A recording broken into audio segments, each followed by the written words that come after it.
Leo आणि Lionel. एक दिवस लिओ आणि लायोनेल या दोघा भाऊ बहिणींनी संपूर्ण जग फिरण्याचे ठरविले।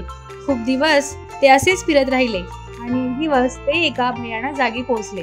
तिथे राक्षस राहत होते। लिओने दिशा विचारण्यासाठी एका राक्षसाचा पाय हलविला। ते पाहून तो राक्षस खूप चिडला आणि त्याने दोघांनाही एका हातात पकडले आणि त्यांना म्हणाला, किती घाणेरडे आणि कुरूप प्राणी आहात तुम्ही। लिओ आणि लायोनेल यांना समजले की हा राक्षस काही चांगला नाही। तो राक्षस त्यांना म्हणाला, तुम्ही दिसण्यापेक्षा चवीला छान असाल असं वाटतंय मला। लायोनेल अजिबात घाबरली नाही। तिला एक कल्पना सुचली आणि तिने आपल्या भावाला सांगितले की या राक्षसाने आपल्याला त्याच्या तोंडात टाकण्यासाठी तोंड उघडले की तू तुझ्या तलवारीने त्याची जीभ कापून टाक। राक्षसाने त्यांना तोंडात टाकण्यासाठी जीभ बाहेर काढली। तेवढ्यात भावाने त्याची जीभ कापली।